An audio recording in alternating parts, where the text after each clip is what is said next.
So you are sending emails for your business to make more money, but these emails just aren't quite getting as much revenue as you think they should be. Now, have you ever thought they might not be generating the results you think they should be getting just because people aren't seeing your emails? Because your emails are landing in the spam folder, which they are for 90% of brands, and this is the biggest problem that I see when I audit over 10 different e-commerce brands every single week. But it is not your fault, because in 2025, everything has changed with email marketing and email deliverability. It is harder than ever to get your emails out of the spam folder and into the main inbox where people will actually see your emails and make you money. But don't fear, I have cracked the code. I send over 100 million emails every single month for my clients, and we see average open rates of 57%. Industry average is 30%. And I have brought email lists out of the spam inbox grave to over 50% open rates over 10 times in this past year. And I'm a perfect 10 for 10. So in this video, I'm going to show you how to do the same so that you can increase your revenue in literally the least amount of work possible, just by ensuring your emails actually land in the main inbox and people actually see them. And this is so easy. Everybody tries to overcomplicate this, but just follow the tactics I'm going to show you this video and you'll be all good. So like I said, in 2025, everything has changed. Shopify and dropshippers have oversaturated the e-commerce market, and all these brands that are entering the market are setting up email addresses and sending emails because they know that email marketing is the highest ROI marketing channel in all of e-commerce. This has resulted in an inbox explosion for consumers. I mean, go look at your inbox right now. And so as a result,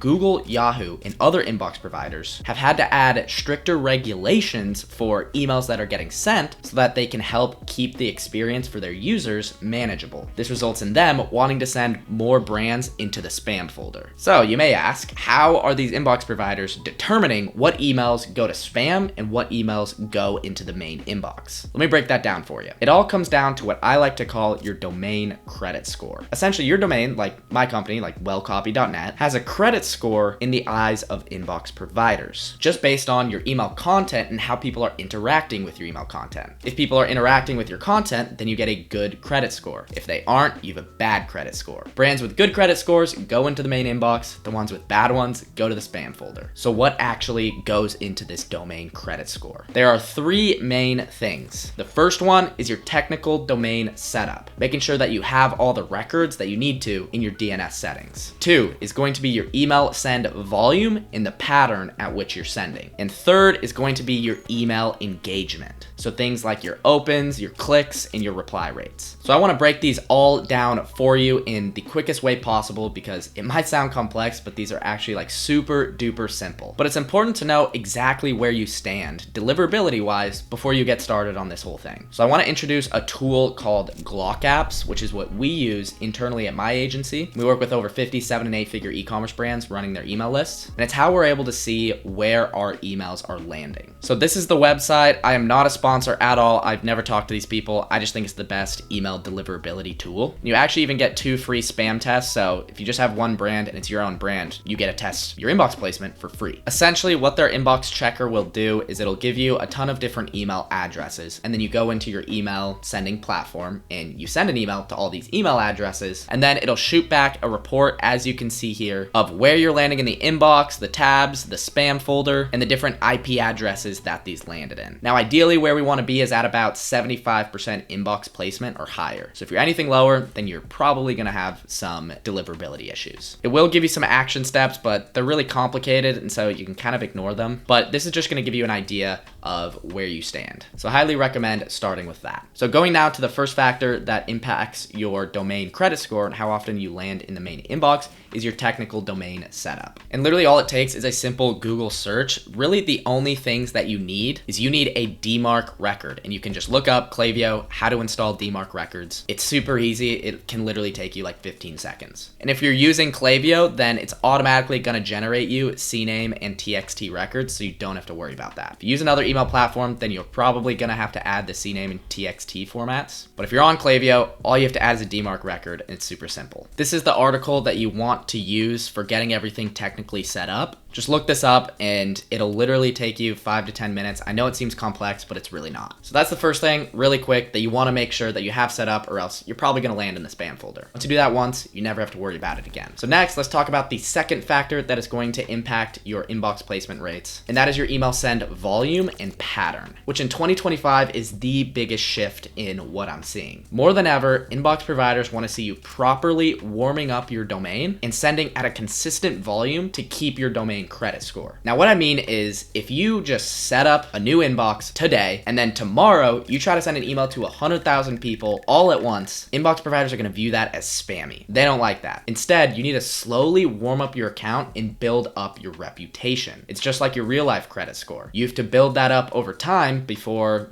banks can trust you to lend you a lot of money. And this is a process where even if you have a massive list, you can warm up your list in literally just 1 to 2 months. And we actually recently did this for a brand with 2 million profiles. We set up the new domain and warmed it up by using the following cadence. We started sending to 500 people. There were 2 million people, but we only started sending to 500 people for the first couple campaigns. And then we sent to 1,000 people for the next couple campaigns. And then we sent to 5,000, and then to 10,000, and then to 25,000. And we slowly kept opening things up by sending an email every other day, monitoring the open rates, and then by around the end of month 2, we were sending to the full 2 million person email list, and we were getting over 50% open rates. And we send 4 emails a week for that brand. And if you've never done that in your account and you're getting really bad open rates, or you have a really bad spam rate placement, it's not game over. Because what you can do is you can restart and essentially pretend like your domain is fresh and still have a similar effect. Say you've been sending to 100,000 people and getting 10% open rates, and you're like, I want to fix this. Just follow the exact process that I laid out. Just tighten your list and slowly send campaigns to a small group, and then over time increase that. Yes, your sales are probably going to take a hit, but in the long run, you're going to have a healthy domain, and then you're going to make more revenue. So you need to make sure that you have a properly warmed up account. And then once you're established, you need to send with consistency in 2025. Inbox providers don't like to see you disappear for months and then come back on the scene and randomly send emails to 200,000 people. No, that looks spammy in their eyes. We want to make sure we have a cadence of at minimum 1 email per week to keep our credit score active. Because if not, slowly over time, our reputation is going to drop. We need to make sure we're consistent and continuing to show Google, Yahoo, the inbox providers that we're a reputable sender and we're active, and you don't have to worry about us sending blasts that are spammy. This is something you didn't necessarily have to do in the past, but in 2025, you need to be sure that you are consistent.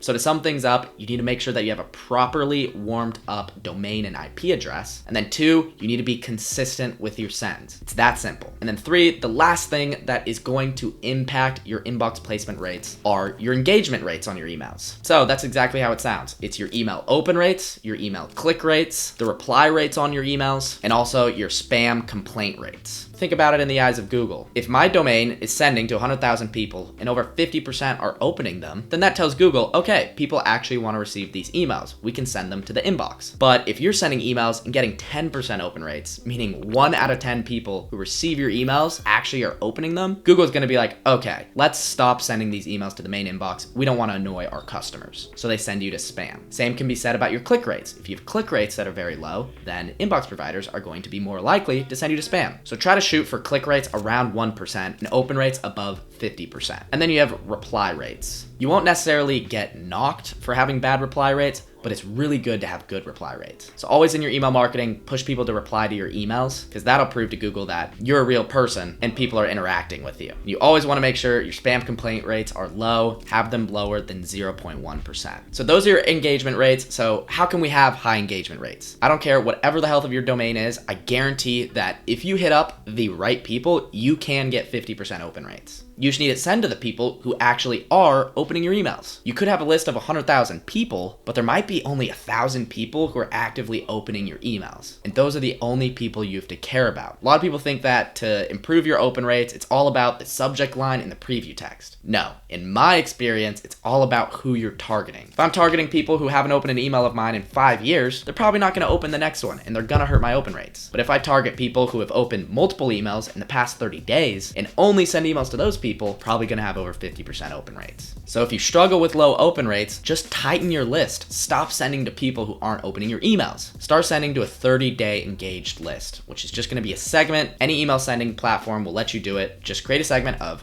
anybody who has opened an email in the past 30 days, and then only send to them. If you start to get good open rates, you can expand that to 60-day engaged, and then 90, and then 120. We have some clients where we do 365-day engaged lists for, and that's the secret to having higher open rates. And as you do that and continue to get 50% open rates on your emails, slowly your reputation will start to rise. And it's literally that simple. And then as far as click rates, that's all going to be about your content. You need to create emails that have clear buttons, that aren't overwhelming, and intrigue people enough to click. Try mixing in text-based emails from the founder, because those in my experience have the highest engagement rates. You always want to mix those in so that over time you're always having good engagement. And then if you're just sending email content that people enjoy, and it's not just sale, sale, sale, discount, discount, then people will continue to open your emails. And that is the secret sauce for actually getting good engagement over time on your emails. It's just create good emails. If you create good emails, then people will continue to open your emails. If somebody opens your email and it's terrible and you're just trying to sell them and it's annoying, the design is ugly, they don't like the branding, then the next time they see an email from you, they're probably not going to open it. But if you have some humor in there, if you give value to them, you teach them something, then the next time they see your email notification, they have a positive association in their brain and their thumb is already going to be moving to click that email to open it. And I actually have a YouTube video just on email design, and then also another video that's on email strategy so that you can create emails that people want to actually open. And that's all you need to know about 2025 email deliverability. 1, make sure you have your verification set up. 2, make sure you have a properly warmed up account and you're sending consistently. And then 3, you really need to tighten your lists and make sure you're getting above 50% open rates. And then focus on sending good content so that people actually want to continue engaging with your emails. It's literally that simple. That's all you need to know about email deliverability in 2025. Check out this video if you want to work on your email content so that people actually want to come back. And that's going to give you everything that you need to know.